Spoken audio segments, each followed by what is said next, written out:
Hello students, welcome to International Relations Weekly Roundup under the Civil Services Prime Time by CivicCentre IAS.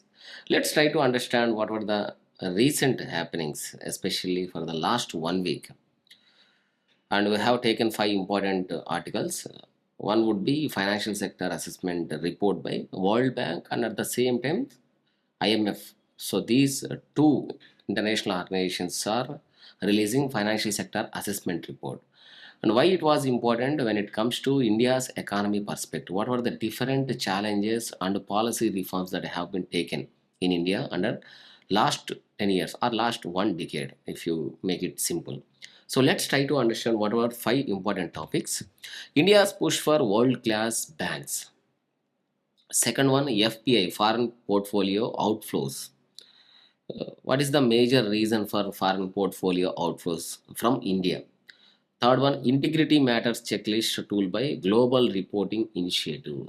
This is nothing but the topic which is related to your climate change. Fourth one, financial sector assessment report by World Bank. Fifth one, more important from India's immediate neighborhood policies. Bangladesh accession to UN Water Convention. So why this was recently seen in news. So the first one is India's push for world-class banks. So recently, Finance Minister Nirmala Sitharaman has announced that government and the Reserve Bank of India are in discussions to create an ecosystem for developing large globally competitive banks.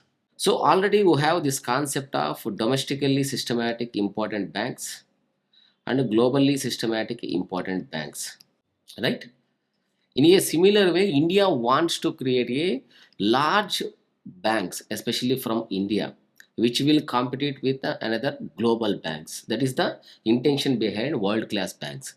But before that, public sector banks consolidation should be happen. We can expect more mergers and acquisitions in public sector banks. If you look at history of banking, from 1960s to till 2014 there were various stages of consolidation of public sector banks. In a similar way we can expect another round of consolidation or mergers and acquisitions from public sector banks. After that they will take a decision regarding the globally world class banks from India's economy. And at the same time it aims to build financial institutions capable of supporting India's 10 trillion economy vision by 2047. Under Vikshit Bharat, India wants to project in the world as a developed nation by 2047. To achieve this tagline, obviously it requires a huge finances. These finances were made by both public and private players. But when it comes to real players, these private players are not interested in taking any decisions because of ongoing conflicts around the world, geopolitical tensions, and policy decisions, economic conditions. These were some of the areas where mostly private players are looking whenever they want to invest in an economy. So to boost these private sectors investment in India and to support the 2047 Vikshit Bharat, obviously India needs a large sums of finances. So why India needs a big and world-class banks? The first one is global financial scale. Nothing but India's projected GDP according to IMF forecast by 2030 would be $7 trillion economy. Large universal banks are needed to fund major infrastructure and industrial projects. So if you look at national infrastructure pipeline or any budgetary documents, so mostly the government is promoting capex, capital expenditure projects, which requires a large gestation periods and at the same time which requires a huge finances. So these finances solely does not meet by government itself. Obviously, it needs a private sector participation also. So to fund major infrastructure projects in India to support socio-economic development. and large industrial projects under National Industrial Corridor Program, NICP program. Obviously, the government of India requires a huge finances that will be met by world-class banks, right? So that is the global financial scale to reach India's projected GDP of 7 trillion by 2030. It requires a investments of large in infrastructure and industrial projects. Second one, credit deepening. Total bank credit.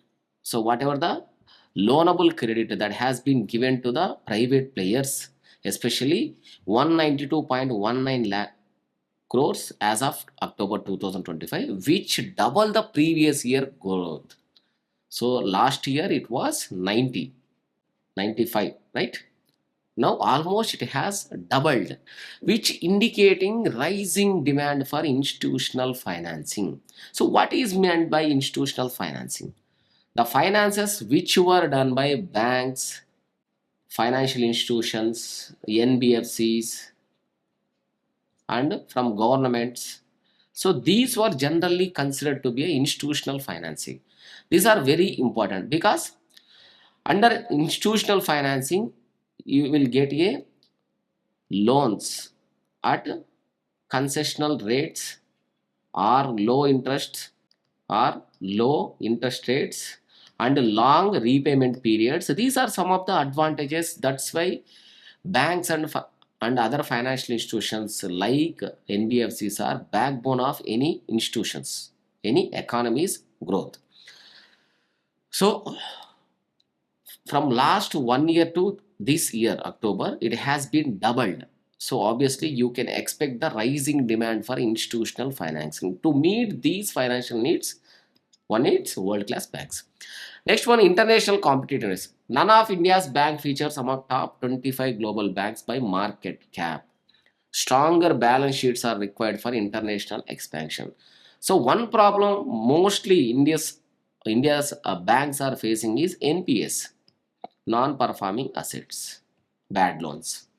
If you look at India's banks, are there any India's banks in world-class banking system under top 25? No, there is no bank. So obviously by market size, there is no one bank from India which is representing in global scale. So obviously to expand into the international markets, in international finances, obviously you need a stronger balance sheets. Support for a private capital expenditure. With private investment recovering post GST reforms, large banks are vital to finance big ticket manufacturing, green and digital projects.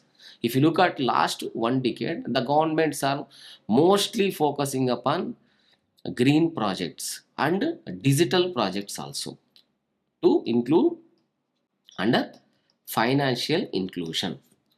And large manufacturing sectors obviously requires a huge finances that will be for the private sector. So to cater the private sectors for the large ticket manufacturing, obviously we need a world class banking systems. Consolidation legacy. Earlier mergers 2017 to 20 like SBI Associates, Vijaya Dena, Bank of Baroda Bank and 10 PSBs into 4 have improved capital efficiency and governance, setting a base for scale of expansion. So already we have discussed various stages of consolidation of banks have been done after 1947, right?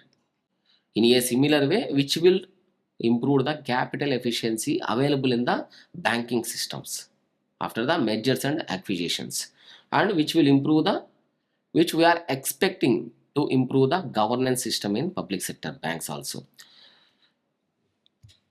So what are the challenges? The challenges are banks mostly, if you look at, they are relying on deposits to fund loans. So let's suppose if deposits are not regularly happening in the banking sector, then there is a mismatch between credit and deposit, right? So here the challenges are funding or liquidity pressures. Mostly banks are relying upon deposits. If deposits grow slower than credit demand, let's suppose 10 rupees is deposited in the bank, but economy requires 50 rupees. Let's suppose there is a mismatch between demand and credit. which faces liquidity pressures and higher funding cost. So whenever you have very less supply of money in banking system, then generally interest rates will rise. When interest rates are very high, obviously it will be beneficial for saving class people, but not for investments. If any business are trying to expand their business or want to start a new business, then obviously they are not interested to take loans in banking sectors, right? Because the high rise of interest rates, that is the one of the major issue. In India, incremental loan to deposit ratio reached 126 percentage in February. Credit growth 11.3 percentage year on year outpaced deposit growth 10.6 percentage. Here, credit growth has outpaced deposit growth. In simple words, the credit from the banks to business or personals have been outreached by deposits itself. So there is a clear mismatch. Second one, technology and cyber security risk. So obviously, most of the banks, not most, all the banks in India right now are under the different phases of digitalization. Obviously, you can expect a risk like cyber attacks, data breaches, and artificial intelligence and fintech dependencies, which will pose a serious risk for finances. Margin and profitability pressures. So there are numerous banks are working in India, right? Universal banks are there, small financial banks are there, payment banks are there. Obviously, there is a competition between these banks, which rising funding cost and regulatory requirements reduces banks' net interest margin and profitability. So whenever there are too many banks are working, then obviously you can expect rising funding cost and regulatory requirements should also be in compliance with RBI's. For example, mid-sized and small banks in India face pressure due to slower deposit growth and higher competition. Here, when it comes to mid-sized and small banks, these are mostly facing the problems from slow deposit growth. The deposits are not in good number, and at the same time credit is very high from these banks, which will pose a significant risk to their liquidity crunching. Next one, competitive disruption and inclusion challenges. Fintechs, neobanks, new generational banks, and big tech disrupt traditional banking if they fail to innovate.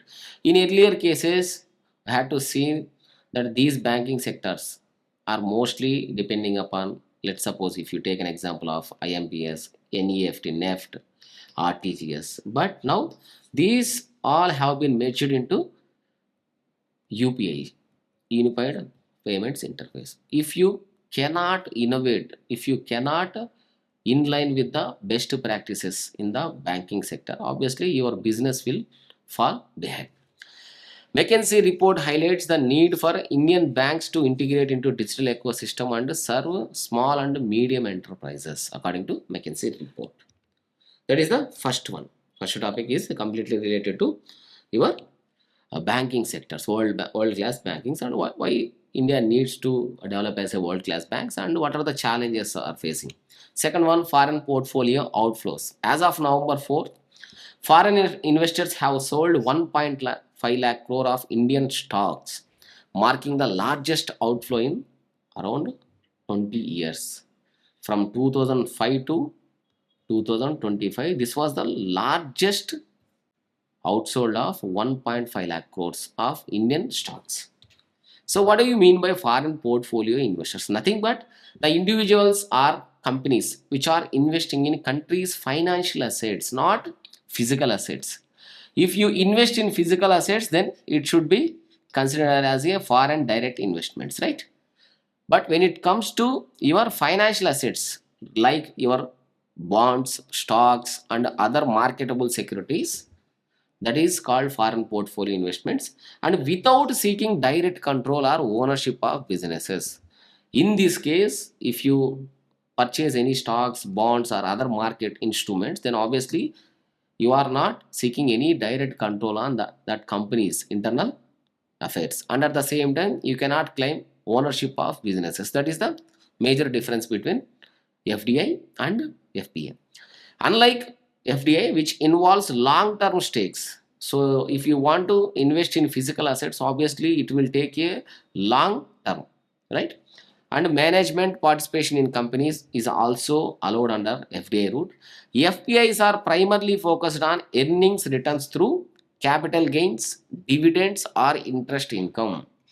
So through this means capital gains or capital appreciation, dividends or interest income. By focusing on these areas, the FPIs are involving in India's stock markets.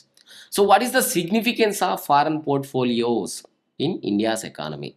Capital formation and market liquidity. So obviously FPIs, whoever coming to India and invest in India, obviously they are taking large sums of foreign capital into domestic financial markets.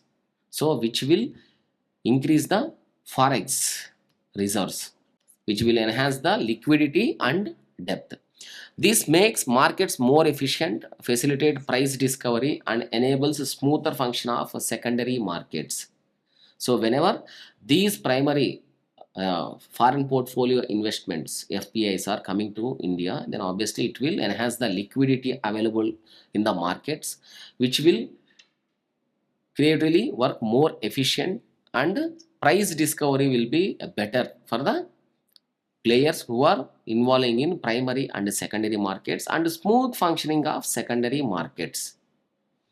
Indicator of global confidence. FPI's inflows reflect international investor confidence in countries' economic fundamentals.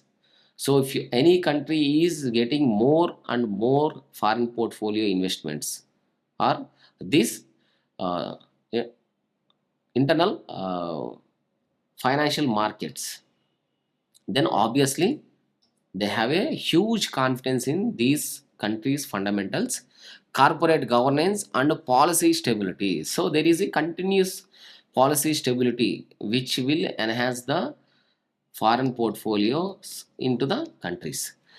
And conversely, sudden outflow signals perceived risks or vulnerabilities. Let's suppose if foreign portfolio investments are suddenly they have taken their all money from these investments, stocks or bonds or marketable instruments, then obviously you can expect there is something issue going on in economy, like any risk or vulnerabilities. Because of that reason, they have taken their money. Impact on exchange rates and monetary policy. Large foreign portfolio inflows can strengthen the domestic currency, while outflows may trigger depreciation and affect inflation also. If more and more currencies are coming to India's economy, then obviously you can expect currency appreciation. Let's suppose if more and more outflows are happening from India, then there is a depreciation. Because of this appreciation and depreciation of demand and supply of currencies, then there is an inflation problem. Because in India, not only foreign portfolio investments, even FDIs, and at the same time, we are importing most of our energy imports from rest of the world, 80 to 85%. Then obviously there is a risk of imported inflation. So that is the impact on exchanges and monetary policy. Facilitating economic growth. By channeling capital into equity and debt markets, FPI supports corporate funding and infrastructure development fund, indirectly complementing domestic savings and investments. So let's suppose if FPIs are coming to India and they have taken bonds and debt market, equity markets, then obviously the companies, the corporate fundings, especially whoever have given equity and debt markets in the market, they have received the money from the market. Then obviously these money will be utilized for infrastructure development indirectly, and complementing domestic savings and investments. So it is a virtuous cycle of savings and investments. What are the reasons behind FPI outflows in India? India faces challenges as sluggish private investments. So mostly the private players are not interested in any investment project, especially capital expenditures. Slower household income growth. Households are getting very low income, and uneven credit expansion. So these are the major challenges.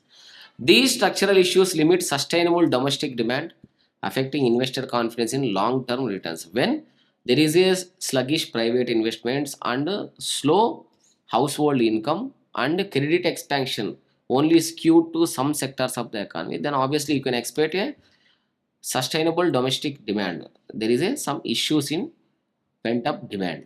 So whenever there is no demand, right, then obviously you can expect investors are not in a position to invest in India.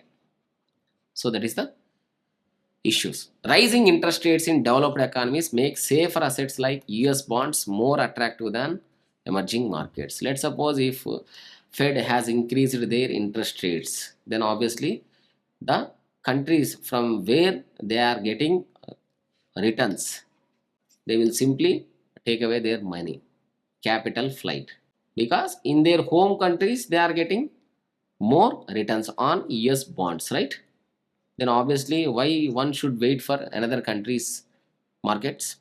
Geopolitical tensions or global uncertainty can trigger capital flight from riskier markets. Let's suppose if there is a, big war situations in, let's suppose in future between India and China or India and Pakistan, then obviously you can expect the investments which were done in India's economy will simply they will take away from India's economy.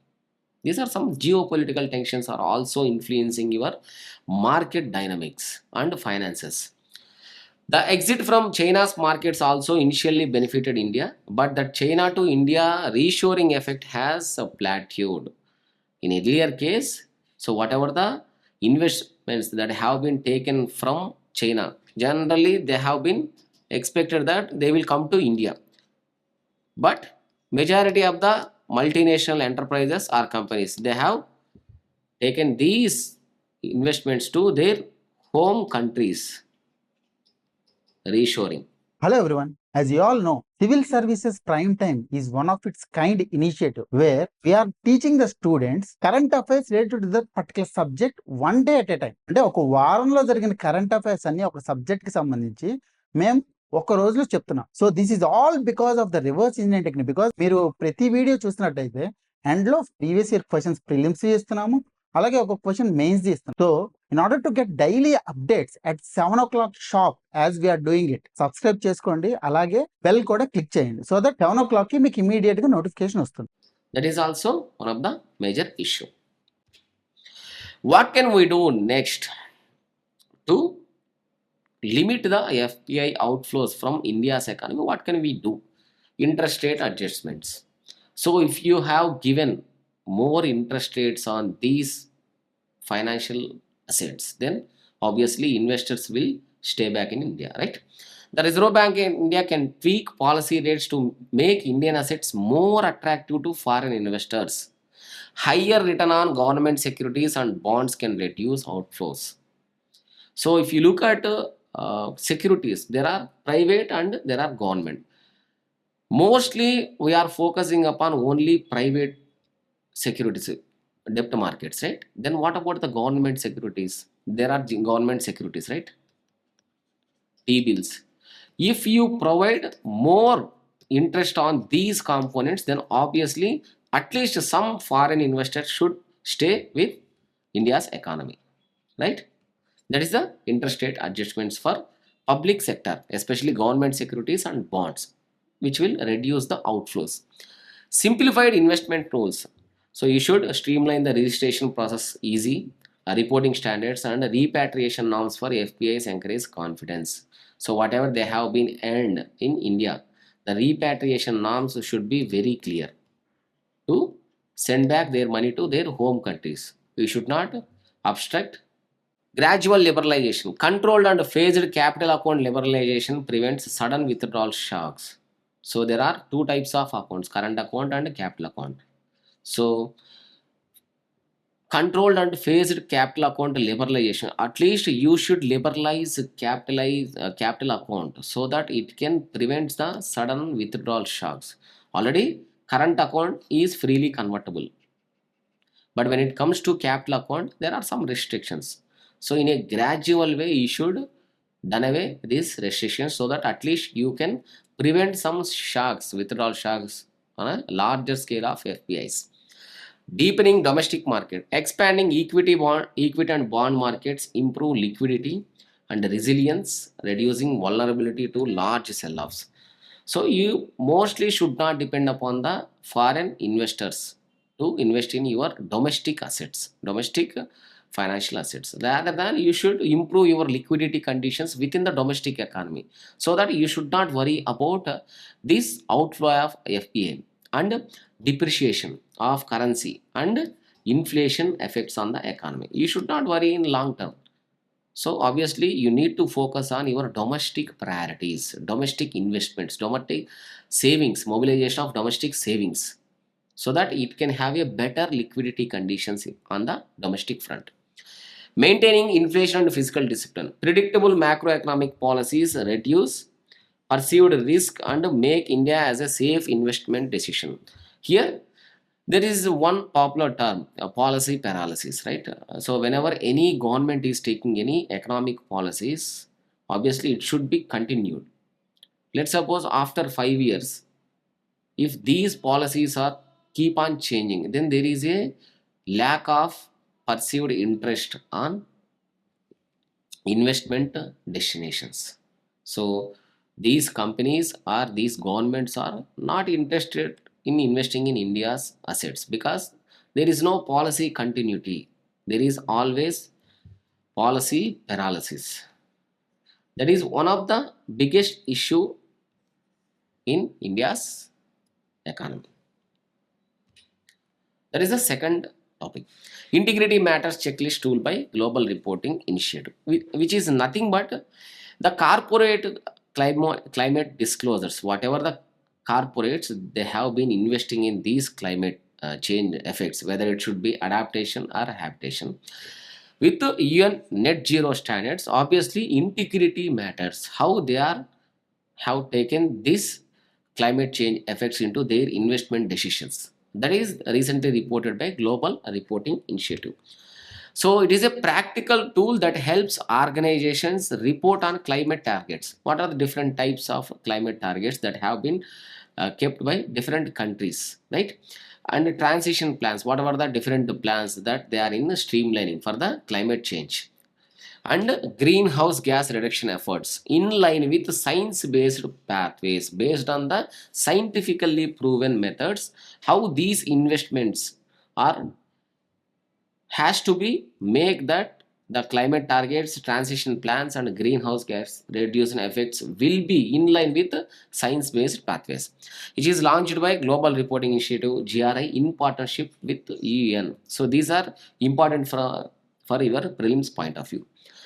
Its objective is to provide science-based guidance for credible, transparent, and accountable corporate climate commitments. Nothing but it is a science-based guidance. They will give guidance so that it will have a credibility and transparency and accountable corporate climate commitments. Whatever corporates they are committing for the climate changes, obviously these will have a credibility and transparency. It aims to bridge the gap between corporate climate ambition and transparency, ensuring that promises match actions. Whatever the promises that we have been on the paper, that should be matched with our actions also. It guides companies to disclose fossil fuel phase out decisions. So, for which year they want to phase out this fossil fuel and to integrate just transition principle into their operations. So under one phase they have to mention that by which timeline they should phase out these fossil fuel based decisions, and at the same time next what is the transition stage and what are the next available sources that they have available for these private companies in their operations. It operationalized integrity matters recommendations first launched at COP27 COP Conference of Parties 27 and updated for 2025, which aligns with credible net zero commitments and transition plans of United Nations GRI 102 which mentions that climate change 2025 standard enabling disclosure of all elements of UN integrity framework, guidance on aligning commitments with the Paris Agreement and 2030 agenda. So what is this GRI? It is an independent international organization that provides world's most widely used framework for sustainability reporting practices, helping companies and organizations report their economic, environmental and social impacts of their decisions, their investments, in simple words, especially corporate investments. Founded in 1997, it is pioneered the global standards for sustainability reporting. The GRI standards are available as a free public good. You can easily access these GRI standards on various investments, especially corporate investments, on various infrastructure projects, and what were the intended effects that have been stemming from these investments. So that is the GRI. Next one, financial sector assessment report by World Bank. So World Bank in 2025 says India must deepen financial reforms. So for whatever the decisions that they have been taken in last 10 years, these are not sufficient. You should deepen the reforms, especially financial reforms, and boost private capital. Here also they are mentioning about the sluggish growth of private investment in India's economy. So obviously you need to boost private capital to reach its 30 trillion economy goal by 2047. To reach 2047 as a developed nation, India should focus on more reforms. These are under financial, and at the same time boost private capital. So without private capital, you cannot take long projects, infrastructure projects. So that is the biggest worry for India's economy. So what is financial sector assessment FSA report? It is joint evaluation by IMF and World Bank under financial sector assessment program, FSCAP program, launched in 1999 to review countries' financial stability and institutional soundness. How institutions are sounded, nothing but how they are helping the economies. If you take example of India, RBI, NBFCs, banks, corporations, how these institutions are sound, so that they have a more financial stability in the country. To review these financial stability and institutional soundness of different institutions present in these member nations, World Bank and IMF have come up with this initiative to assess the resilience, inclusiveness and stability of financial system, analyzing how well it supports a sustainable and equitable growth. So whatever the institutions that they have been providing finances, whether which has supporting the sustainable and equitable growth or not, that they will see. The scope of this, it covers banks, NBFCs, insurance companies, capital markets, payment systems, along with regulation, supervision and crisis management of framework. Here they are not only focusing on institutions, obviously they are looking after their regulations, how they are regulated, how they are supervised, and crisis management frameworks. Let's suppose if there is any bank is collapsing, how and in what way RBI will take decisions for the banks. Methodology, mostly different types of policy diagnostics and stress test will be done, and supervisor assessments to evaluate financial soundness and regulatory effectiveness. These are some of the methodologies conducted every 5 to 7 years. This is not regularly happening event, but recently it has released a report. Might be it will be good for you to understand this topic for your upcoming prelims examination. Tracking policy reforms and emerging risk in both advanced and emerging economies. It is not only focusing on emerging economies, even they have been focusing on advanced countries also. And what are the different types of emerging risk in these finances that they will take care. Key highlights: India's FCA report, improved stability. They have found India's financial systems more diversified now, inclusive and resilient than in 2017, aided by regulatory reforms. After 2017, whether it should be GST reforms, demonetization, and after COVID-19, Atmanirbhar Bharat packages and PLI schemes. So these are some of the schemes or regulatory reforms that they have been used for India's financial system to be more diversified and inclusive. That they have find out that it has improved stability. Credited India for recovering from 2010's banking crisis, mostly 2008 onwards. How they have been recovering from 2008 banking financial crisis and COVID-19 shocks through RBI's tighter supervision of banks and NBFCs. Monetary policy, how it has taken decisions at the time of COVID-19 times, how it has evolved with different tools so that it can have a flexible management of liquidity conditions in the economy. Not only focusing on banks, even NBFCs under long-term repo operations, right? Long-term repo operations. Regulatory strengthening. Priced the extension of RBI's authority over cooperative banks and scale-based regulations for NBFCs. These are recently RBI has extended their authority for cooperative banks because in recent times cooperative banks there was a situation of bank run situation. If you take an example of Punjab Maharashtra cooperative banks, after this episode the RBI has clearly mentioned that RBI's authority will be on cooperative banks also, and scale based regulations based on the scale tier 1, tier 2, tier 3 and tier 4. Based on these ties, the NBFCs are also regulated on the scale based regulation. Digital financial inclusion highlighted India's UPI, Aadhaar and Jandan ecosystems as a global benchmark for financial access and gender inclusion. Because of this, financial access and gender inclusion were achieved in India. Capital market expansion reported India's capital market size rising from 144.7 to 175 percentage of GDP since 2017, driven by investor confidence and strong infrastructure. These are the two reasons, because investor confidence have been one of the major factor and strong infrastructure that have been developed by governments. Advised improving credit risk management, developing conduct risk oversight for mutual funds especially, and empowering self-regulatory bodies.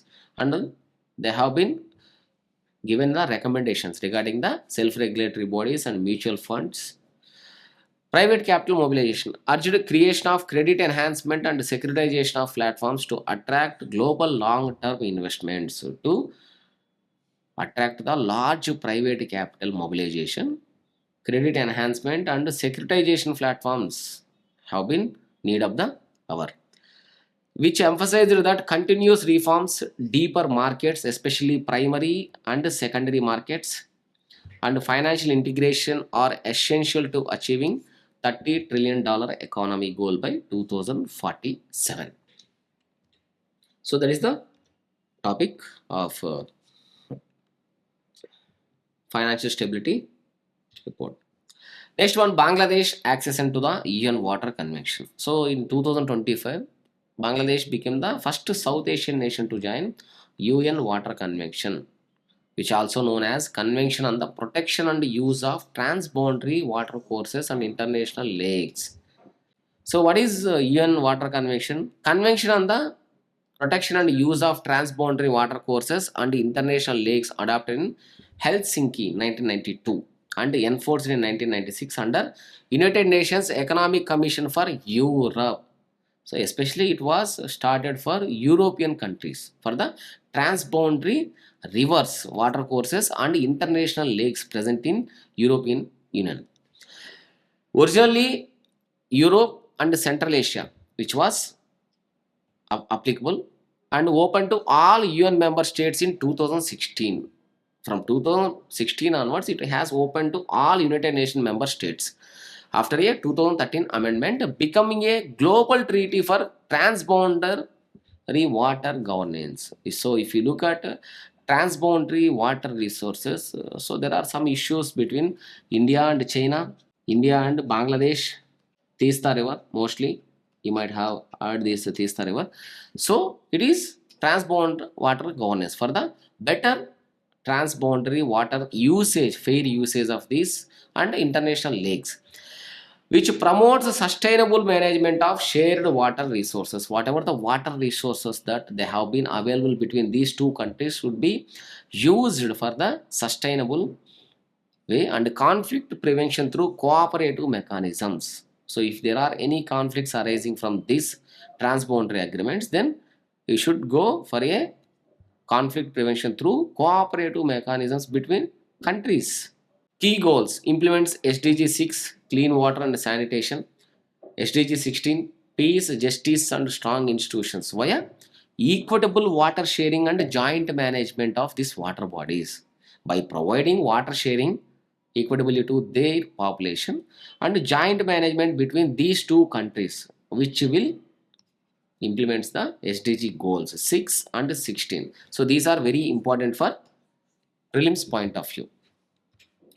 And obligations for parties. Let's suppose if any two countries are come to this UN convention, then obviously what are the obligations on these parties? Prevent and reduce transboundary pollution and unsustainable extraction. That is the first one.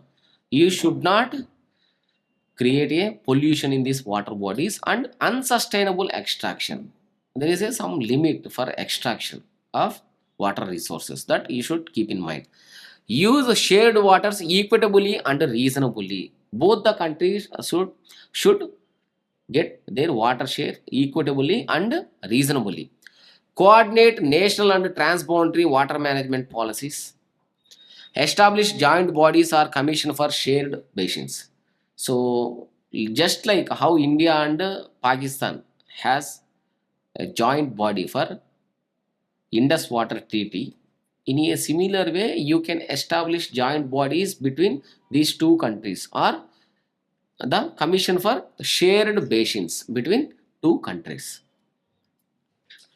Managed by UNECAC Secretariat, which organizes meetings regularly, facilitates implementation protocols, and promotes basin level cooperation among signatories, whoever the signatories this UN Water Convention. Functions as a framework convention, complementing rather than replacing bilateral treaties. Already there are some bilateral treaties are going on between the different countries. So what this will do, UN Water Convention will do, is nothing but complementing the existing bilateral treaties, right? Like Indus Water Treaty, Ganga Treaty, right? It serves as a legal and institutional mechanism for integrated water resource management and regional peace building. Water is also a very commotional subject, and climate resilient governance. So why did Bangladesh join 2025? First one is hydrological dependence. Over 90% of river inflows come from outside Bangladesh, right? Mainly India and China, making Dhaka highly vulnerable to upstream interventions. So let's suppose if India and China wants to divert their water resources, not entering into the Bangladesh, then obviously it will have a dry conditions. Or let's suppose if they have regularly released water from upstream, then flooding will be the one of the devastating effect on Bangladesh, right? Upstream projects, concerns over China's Motuo hydropower project, which was on Erlang, Sangpo or Brahmaputra. These are all same names. And India's unresolved Teesta water sharing dispute drove the decisions also.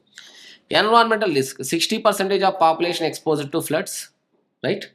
Half live in drought prone areas, heighten the need for cooperative governance. Whether it should be under the flood conditions or it should be under the drought prone areas, obviously you need a better cooperative governance to tackle your water disputes between two countries. That's why UN Water Convention is complementary in nature.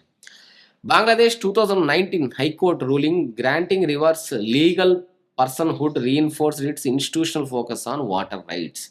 In 2019 itself, High Court has ruled that Rivers, whatever the rivers that they have been flowing in these countries, has a legal personhood, just like how a person is enjoying their rights, fundamental rights or human rights. In a similar way, these rivers are also enjoying their rights, so that it can reinforce that the water rights are very important for Bangladesh population.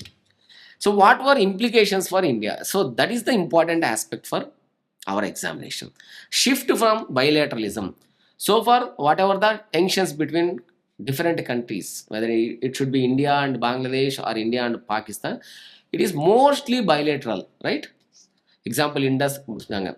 Bangladesh multilateral engagement introduces scope for third party mediation, which is contrary to India's stance. Generally, India does not accept any third party mediation. If India and Bangladesh are under this convention, then obviously there is a third party mediation will be meddled in our water areas. That is contrary to India's stance. That is the one of the disadvantages for India. Ganga Treaty renewal. Bangladesh may invoke equitable utilization to seek a higher share of Ganga water under convention norms. As per convention norms, you should equitably use river courses, right? India and Bangladesh. In 2026, coming year, the Ganga Treaty renewal is there. Obviously, Bangladesh could expect equitable utilization, which seeks a higher share of Ganga waters under the conventional norms.